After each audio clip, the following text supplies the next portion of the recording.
Assalamualaikum warahmatullahi wabarakatuh. Waalaikumsalam.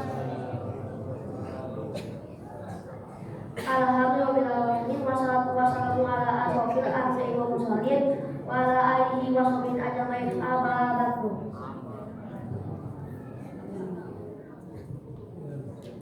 Pertama-tama marilah kita panjatkan puji dan syukur kepada Allah Subhanahu wa taala karena atas rahmat dan berkah taufik dan hidayah kepada kami semua. Salawat serta salam kita curahkan kepada junjungan kita Nabi Muhammad sallallahu alaihi wasallam, kepada keluarga dan sahabat dan tabi'in hingga umat dan sampai akhir zaman. Amin ya rabbal alamin. Hadirin jamaah tarawih rahimahumullah, sebelum melaksanakan salat tarawih dimulai ada beberapa pengumuman yang kami sampaikan. Penceramah Imam tarawih malam ini Dato' Muhammad Ustaz Solih Kosasi dari Sosan Baduri Cihideng. Penceramah subuh besok Dato' Muhammad Bapak Dr. Haji Asep Samsudayat MSI dari DKM Al Hidayah.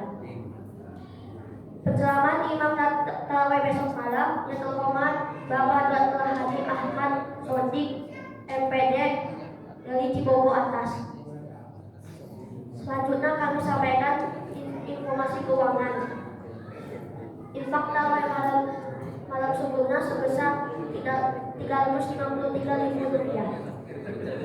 Infak kuliah subuh pagi ini sebesar Rp110.500. Maka total menerima infak kali ini sebesar Rp463.500. Atas nama DKM Al Hidayah mengucapkan jazakumullah khairan katsiran.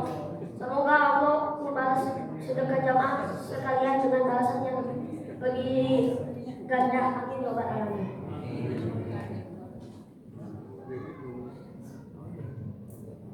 UPD Masjid Al Hidayah telah membuka penerimaan dan menyalurkan zakat fitrah, zakat mal, infak dan sedekah bagi para jamaah yang akan menunaikan zakat, infak dan sedekah. Dapat menghubungi ketua RT masing-masing atau mendatangi langsung penerus PD di Sekretariat Masjid Al Hidayah. Sebagai info besaran zakat fitrah tahun ini menurut aturan Banas Kota Bandung adalah 2,5 kilo beras atau setara 42.500 per jiwa. Demikian pengumuman yang kami sampaikan. Lebihnya mohon maaf. Terima kasih atas perhatiannya. Wassalamualaikum warahmatullahi wabarakatuh. Kepada Bapak penceramah kami persilakan.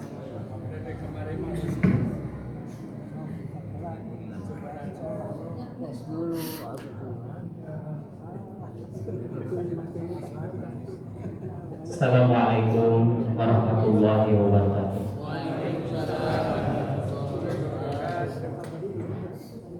Alhamdulillah, nahmaduhu wa nasta'inuhu wa nastaghfiruh wa na'udzu billahi min syururi anfusina wa sayyiati a'malina. May yahdihillahu fala mudilla lahu wa may yudlil fala hadiya lahu. Asyhadu an la ilaha illallah wahdahu la syarika lahu wa asyhadu anna Muhammadan abduhu wa rasuluhu alladzi la nabiyya wa la rasula ba'dah. Alhamdulillah, hadirin, mudah-mudahan sholat yang telah kita tunaikan Isya berjamaah di bulan Ramadan mudah-mudahan menjadi sholat yang terbaik dalam sepanjang hidup kita yang telah kita tunaikan. Dan mudah-mudahan Ramadan yang hanya tinggal 10 hari kurang lebih, dan ini sudah memasuki 10 hari terakhir di hari Ramadan.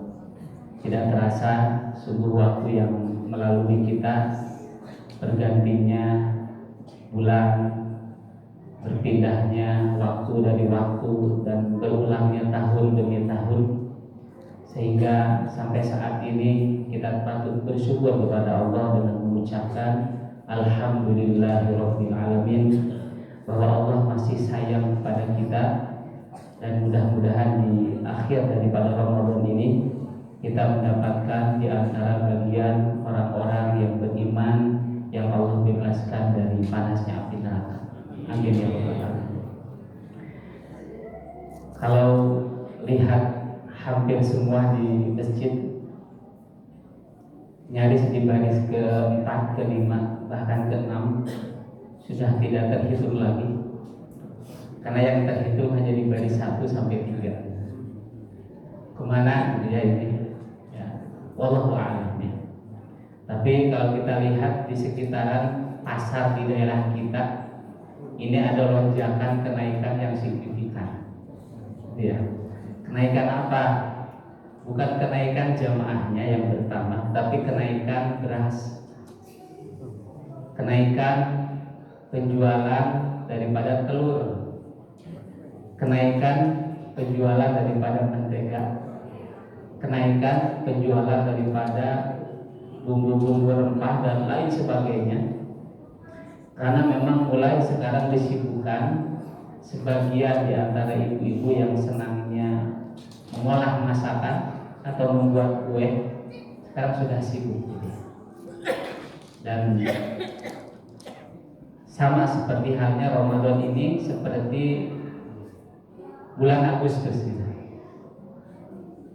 Kalau di bulan Agustus ada satu histori yang sangat diskon besar-besaran bagi mereka narapidana di tahanan. Jadi ada remisi atau gerasi yang besar-besaran setiap bulan Agustus karena ada historinya. Historinya apa? Karena Agustus itu adalah bulan kemerdekaan.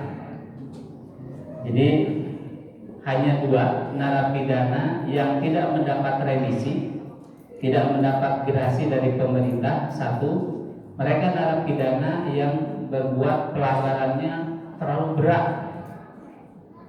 Yang kedua, yang tidak mendapat remisi, mereka narapidana yang melakukan tindakan-tindakan pelanggaran yang ringan, maka itu tidak mendapat remisi dari pemerintah. Dan itu terjadi hanya di bulan Agustus. Begitupun orang-orang dikelompokkan dalam 3. Ada 3 waktu. Yang satu adalah waktu terbaik, adalah waktu di 10 hari pertama bulan Dzulhijjah. Waktu kedua adalah waktu yang terbaik, yaitu waktu 10 pertama di bulan Muharram. Kemudian yang ketiga, 30 hari itu dalam bulan Ramadan. Ini berbeda ya. Tetapi nanti ada pengkhususan tersendiri, yaitu 10 hari terakhir di bulan Ramadan. Maka apa yang menjadi historinya di bulan Ramadan? Maka historinya adalah Lailatul Qadar.